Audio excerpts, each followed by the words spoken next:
وہ جس وقت علی امین گنڈاپور صاحب تو پہلے ہی جا چکے تھے کے پی ہاؤس، لیکن جس وقت بیرسٹر گوہر اندر گئے تو ان کے ساتھ جو مکالمہ ہوا، ان کے علاوہ بھی دو اہم شخصیات کہا جا رہا ہے، رپورٹ یہ کیا جا رہا ہے کہ وہ اس ملاقات میں شامل تھیں، اور جس کے بعد ایک اور اہم ملاقات جو ہے وہ کروائی گئی۔ ذرائع کا دعویٰ ہے کہ وہ عمران خان صاحب سے ملاقات کروائی گئی علی امین گنڈاپور صاحب کی، لیکن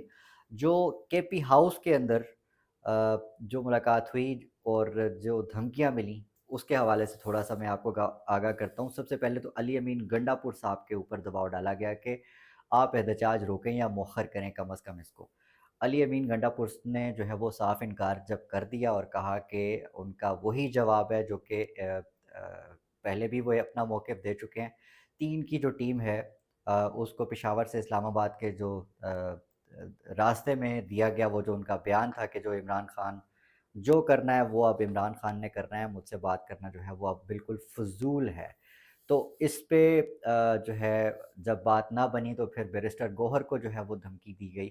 اور کہا گیا کہ اگر احتجاج ختم نہ کیا گیا تو کے پی کے میں آرٹیکل 149 سے کارروائی کریں گے اور حکومت کے اختیارات چھین لیں گے، جس کو بیرسٹر گوہر صاحب نے جب یہ بات سیاسی کمیٹی کے سامنے رکھی،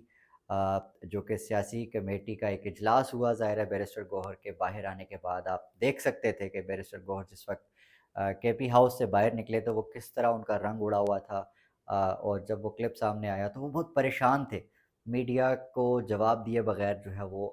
وہاں سے چلے گئے، اور میڈیا والے اس وقت یہ پوچھتے رہ گئے کہ علی امین گنڈاپور جو ہے وہ کہاں ہیں، کیا آپ کی ان سے ملاقات ہوئی ہے، کیا وہ اس وقت کے پی ہاؤس میں ہے یا وہ وہاں سے جا چکے ہیں۔ اس میں سے کسی بھی سوال کا بیرسٹر گوہر صاحب کے پاس جواب نہیں تھا، لیکن اس کے بعد جو ہونے والا پارٹی کا سیاسی کمیٹی کا جو اجلاس تھا، اس میں جب انہوں نے وہ تمام باتیں رکھیں سامنے تو بات پھر سامنے کھل کر واضح آ گئی کہ اندر جو ہے معاملہ دھمکیوں تک پہنچ چکا تھا۔ تو جب بیرسٹر گوہر نے یہ دھمکی جو ہے وہ پارٹی کے سیاسی فورم پر رکھی تو ان کا جو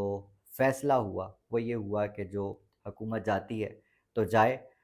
لیکن ہم عمران خان کی ہدایت کے مطابق اس وقت تک اپنا احتجاج جاری رکھیں گے اور ہم پیچھے نہیں ہٹیں گے، یہ کہا گیا۔ اور پھر اسی اجلاس کے اندر ایک اور فیصلہ ہوا کہ جو اعظم سواتی کا نام جو ہے وہ آیا سامنے، اور یہ سیاسی کمیٹی نے علی امین گنڈاپور کی غیر موجودگی میں جو ہے احتجاج کو لیڈ کرنے کے لیے اعظم سواتی کو جو ہے وہ سلیکٹ کیا، اور ان کی جو ذمہ داری تھی کہ انہوں نے اب احتجاج کو لیڈ کرنا ہے۔ لیکن اس سے بڑا اور المیہ کیا ہوگا کہ اس وقت اعظم سواتی کے ساتھ پارٹی نہ ہی ان کی فیملی کا کہیں سے بھی کوئی رابطہ جو ہے وہ کیا ہو پا رہا ہے، اور آخر میں یہی بتایا گیا تھا کہ جی وہ کے پی ہاؤس گئے تھے، اس کے بعد ان سے نہ کوئی ان سے رابطہ ہو پا رہا ہے، نہ کوئی معاملہ جو ہے وہ اب نظر آ رہا ہے کہ وہ کس طرف جا رہا ہے۔ کنفیوژن ہی کنفیوژن ہے، کیونکہ ایک طرف جو ہے وہ کارکنان لڑ رہے ہیں اور دوسری طرف جو ہے وہ فرسٹ سیکنڈ کیا تھرڈ ٹیئر کی بھی لیڈرشپ جو ہے پاکستان تحریک انصاف میں جو ہے وہ اس وقت لیڈ نہیں کر رہی، اور جس وقت کوئی لیڈر نہیں ہوتا، پوائنٹ لیس چیزیں ہوتی ہیں، ڈائریکشن لیس چیزیں ہوتی ہیں، تو وہ موب کی طرف چلی جاتی ہیں، اس میں فرسٹریشن بڑھ جاتی ہے اور پھر کچھ بھی جو ہے وہ ان سے توقع کی جا سکتی ہے۔ تو اس وقت سب سے زیادہ امپورٹنٹ یہ سمجھا جا رہا ہے کہ علی امین گنڈاپور صاحب جو ہیں وہ ابھی منظر عام پر آئیں اور اس احتجاج کو لیڈ کریں، ختم کرنا ہے ختم کریں، مؤخر کرنا ہے مؤخر کریں، جس پر اپنا موقف آ کر دینا دیں، دھرنا دینا ہے تو وہ بھی دیں۔ تو اس پورے معاملے میں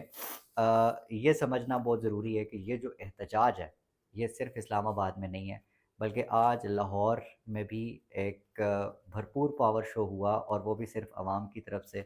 کیونکہ لیڈران جو ہیں ان کو گرفتار کیا گیا اور کئیوں کو جو ہے کہ روپوش ہونا پڑا کچھ معاملات میں۔ لاہور کی جو پنجاب کی خاص طور پر لیڈرشپ ہے وہ ہمیں اس وقت منظر عام پر اور میدان میں نظر نہیں آتی، اور ہم نے آج بھی دیکھا جو پاکستان تحریک انصاف کے جو کارکنان ہیں اور جو عام عوام لاہور میں آج نکلے، اور سارا دن ہم دیکھتے رہے کہ کوئی ایسی ایکٹیویٹی خاص نظر نہیں آئی، لیکن جیسے ہی مغرب ہوئی اور مغرب کے بعد جو ہے وہ لاہوریوں نے اپنا کام دکھایا، اور جہاں جہاں انہوں نے کنٹینرز لگائے تھے وہاں وہاں جو ہے ان لوگوں نے آ کر اپنا بھرپور احتجاج ریکارڈ کرایا، اور جہاں جہاں انہوں نے کنٹینرز لگائے تھے، بیسکلی میں خود لاہور کا ہوں اور میں انڈرسٹینڈ کرتا ہوں اس چیز کو کہ اگر آپ اس طرف کنٹینر لگا دیتے ہیں جس کا تعلق داتا دربار سے ہے، داتا دربار سے آگے پھر ہم سیکٹریٹ کی بات کرتے ہیں، یا پھر ہم مینار پاکستان تک جو ہے، اگر ہم بھاٹی چوک کی بات کریں، ہم دہلی گیٹ کی بات کریں، ہم چبرجی کی بات کریں، تو اس تمام جگہ کو جس طرح سے گورنمنٹ نے جو ہے وہ سیل کر کے رکھا ہوا تھا، جو عوام ہے وہ گلیوں کوچوں سے پتہ نہیں کہاں سے نکل کر وہ آئی، اور اس نے ہر چوراہے، ہر چوک اور ہر بڑی اور چھوٹی گلی کے اندر اپنا احتجاج لاہور میں ریکارڈ کروایا۔ اگلا ایپیسوڈ جو ہوگا وہ پاکستان تحریک انصاف کی طرف سے یہ ہوگا کہ پنجاب بھر میں نہیں بلکہ پورے پاکستان میں اس احتجاج کے احاطے کو پھیلا کر اس معاملے کو مزید جو ہے وہ طول دیا جائے، تاکہ اس مطالبے کو، جو کہ عمران خان کا مطالبہ ہے، وہ زیادہ جو ہے وہ شدت ملے، مضبوطی ملے، کہ جو سکسیسر ہیں چیف جسٹس آف پاکستان منصور علی شاہ صاحب، ان کا جو نوٹیفیکیشن ہے وہ جاری کیا جائے۔ اور دوسرا جو اہم جو نقطہ ہے وہ ترمیم سے متعلق ہے، کہ ترمیم جو ہے وہ اس میں اتنی عجلت نہ کی جائے، اس پر سوچ کر تمام سٹیک ہولڈرز کو ساتھ لے کر چلا جائے۔ کتنا امپیکٹفل ہوگا یہ وقت بتائے گا۔ مزید اپڈیٹس کے ساتھ اگلے ولاگ میں حاضر ہوتا ہوں، تب تک اپنا، اپنے آس پاس کا، سب کا، اپنے پاکستان کا بہت خیال رکھیے گا۔ اللہ نگہبان۔